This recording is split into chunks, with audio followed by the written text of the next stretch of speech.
Okay, so I wanted to run through some kinds of scenarios here just to illustrate a little bit more concretely and specifically what I'm talking about when I'm talking about, a control and ecological validity. And so I'll just outline each of these scenarios and then ask you to think about where they fall in this continuum. Then I'll discuss the answers. Yeah, here's the questions we're looking at. Um, Identify some ways that this departs from perfect ecological validity and perfect experimental control. And what are the problems that might arise from these departures?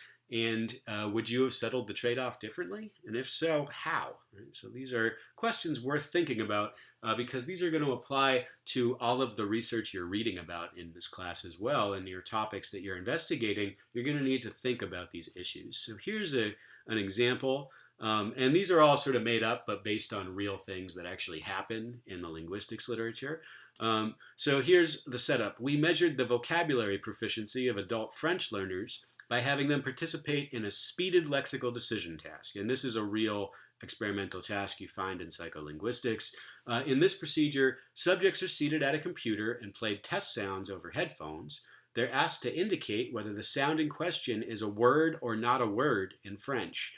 They have 800 milliseconds, so 4/5 of a second, to respond, after which a timeout message occurs.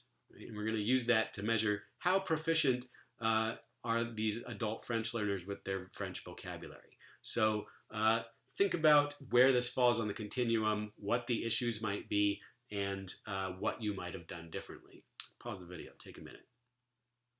Okay, so this one pretty clearly falls strongly on the side of perfect experimental control, but not being very ecologically valid.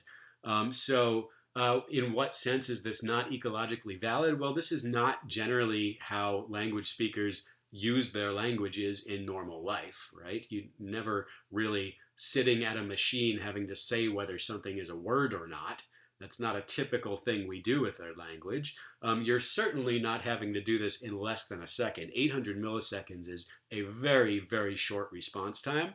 And so the vast majority of people are going to miss a lot of these questions. It's going to be a very frustrating procedure. And that in and of itself could actually change people's response patterns if they're super frustrated with the procedure. And then, of course, you can imagine, every other way in which this doesn't seem like a real world situation of using French that you might do in a normal day. That's going to be a departure from ecological validity. That said, this is a pretty tightly controlled procedure. It depends, I guess, exactly on what we're trying to learn from this. And you could wonder, because this is such an artificial and such a difficult task in particular, right? If we're trying to use this to conclude things like this person has more vocabulary proficiency than this other person, and we're concluding that because one of them did well on this task and the other one didn't do as well on this task, it's only perfectly controlled if the difference between those two learners can only be vocabulary proficiency, if we've really isolated that factor. But do you think we have here? Because if person A does really well and person A does really poorly, it might be because they have different vocabulary levels. But you could actually also imagine a host of other ways in which they might differ, right? Maybe one of them plays lots of video games and can respond to video prompts really fast. Maybe one of them is a better reader than the other. Maybe one of them just deals better with stress. Maybe one of them is much smarter than the other and just figures out the task more quickly. There's all sorts of reasons that you might fail at this particular task that don't necessarily have anything to do with vocabulary proficiency. So if you're using this to draw conclusions about differences between people, I would actually say this is not a perfectly controlled experiment either. Because even though it's a very sort of objective and hard and technical task, there's all sorts of things that are going to influence how well you do at this task beyond your actual proficiency level at the language. Yeah, in terms of how you might have settled the trade-off differently, I can't tell you now, but you can think about how you might incorporate some of the good aspects of this objective experimental task, but also have it be a little bit more realistic and a little bit more like what actually occurs in a language. I'm not going to tell you what the right answer is there, but worth thinking about a little bit. All right, here's the next one. We measured the vocabulary proficiency of adult French learners, so same thing, by observing them interacting in the courtyard during a lunch break and keeping track of how many words they used. So again, take a minute, think about the answers to these questions. Okay, so obviously this one is meant to contrast with the previous one, where that one was more on the side of experimental control. This one obviously more on the side of ecological validity. This is actually more or less a real world normal language use situation, sort of natural world kind of a thing. And, so we can be pretty sure that this is going to be roughly characteristic of how these people's linguistic behavior generally works in the real world, because it's basically the real world. And the issue here is going to be the control, really. So I guess first it's worth thinking about, is there any way in which this doesn't have perfect ecological validity? And one thing to notice here is that it's not really clear what perfect ecological validity really means, right? If we're talking about lifelike situations, I mean, this is a lifelike situation. It's only one of many situations in which you might learn or use a language, so it's certainly not going to match every social situation in which you might use French. And there's maybe something a little bit artificial about this, because maybe they're in a French class and you're sort of forcing people to eat lunch together in a courtyard who wouldn't normally eat lunch together, and just happen to be in French class together. So maybe it's not a perfectly natural situation. Then again, out there in the real world, sometimes we get put in social situations where we have to talk to people that we're not particularly friendly with or don't know very well. And the point here is that it's not actually straightforward to say what ecological validity is or what the natural world is like. This is pretty lifelike scenario. Of course, you can imagine various ways in which it might not be that typical of real life. That said, clearly this is more on the side of ecological validity.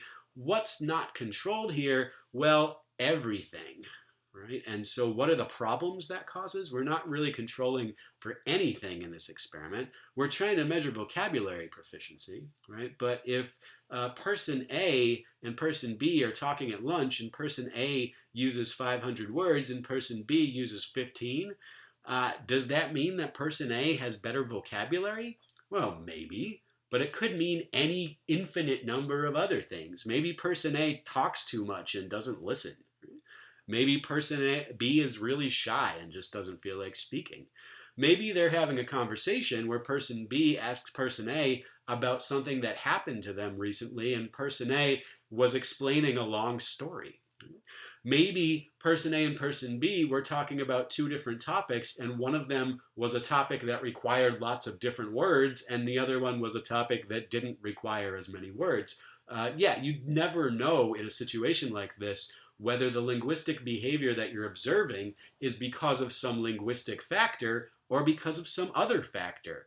What are they talking about? What are the social dynamics of the conversation? What's the weather like? Anything can affect the kinds of words that you actually use in a conversation. You're not able at all to isolate vocabulary proficiency here, right? So again, thinking about the last scenario with the ridiculous laboratory experiment and this scenario with the ridiculous observational procedure, what would be a way to sort of trade off ecological validity and control in a slightly more useful or responsible way? Can you think of something that would be a good middle ground between these two extremes of purely observational procedures and tightly experimental procedures? Okay, we'll do a couple more here. And this is, again, going to be another sort of minimal pair.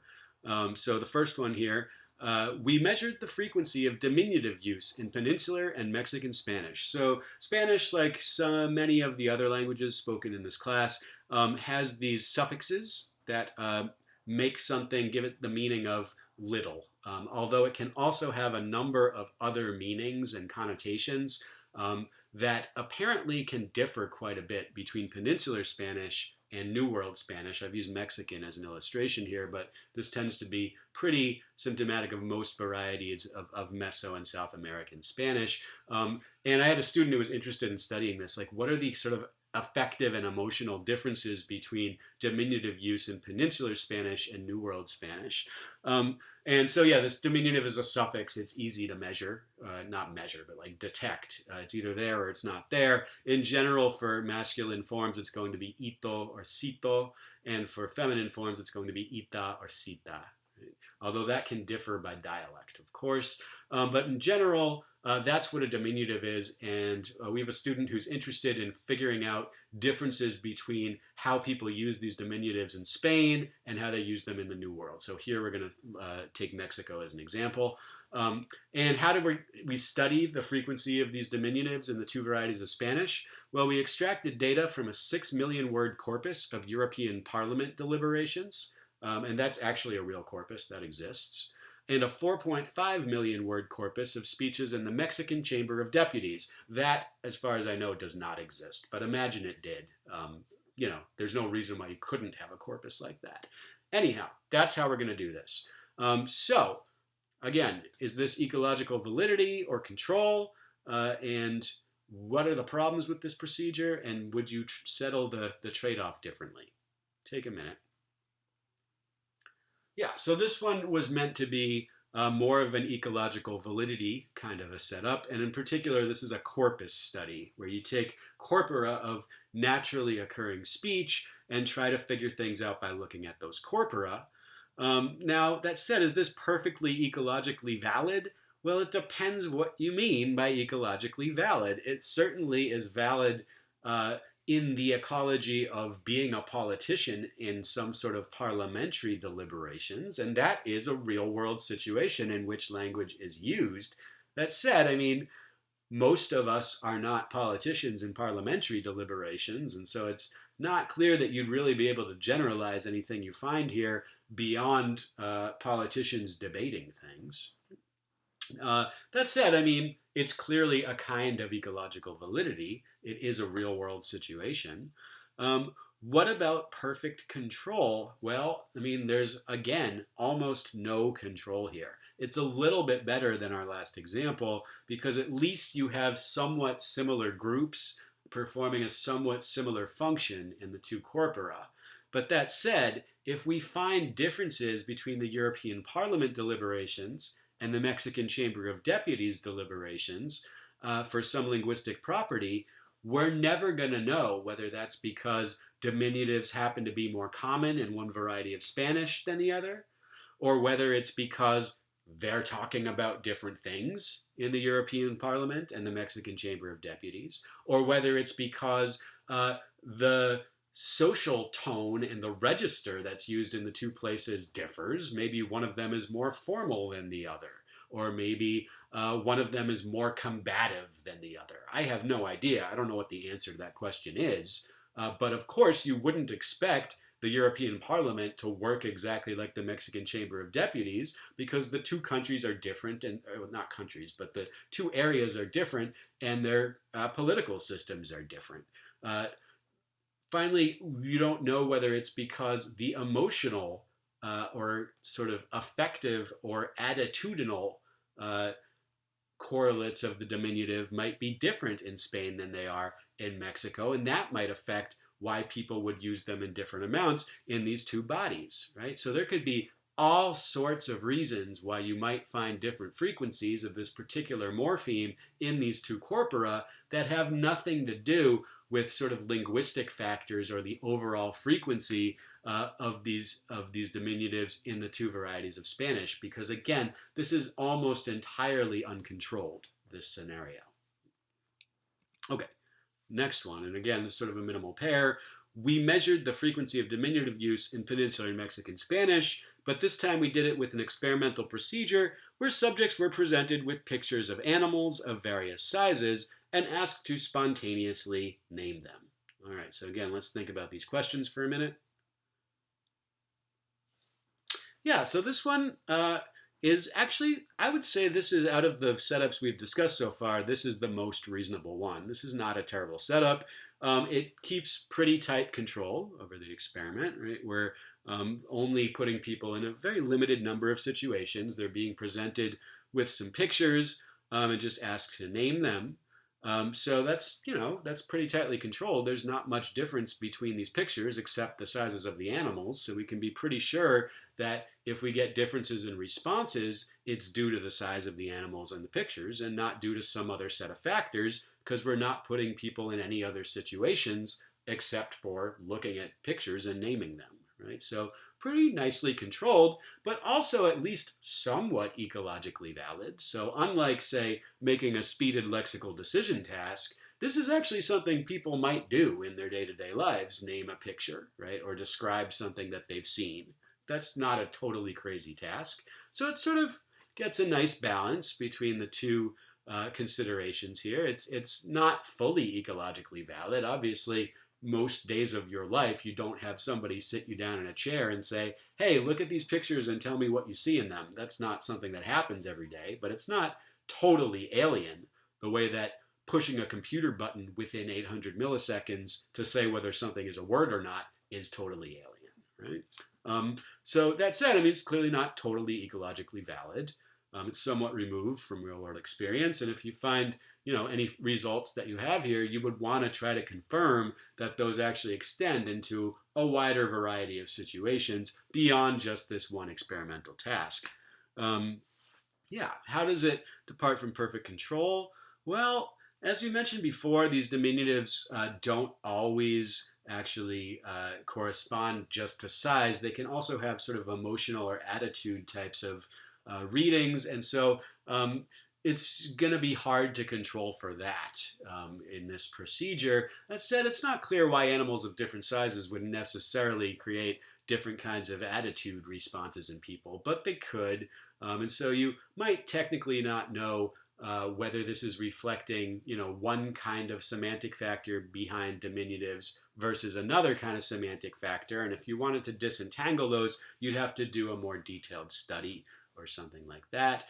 There's also going to be the general property that it's not clear whether you're going to get any diminutives in this setting, right? I mean, you have to sort of do the experiment and see, and you don't know until you do it. Because maybe you're just not creating the right conditions to get diminutives here.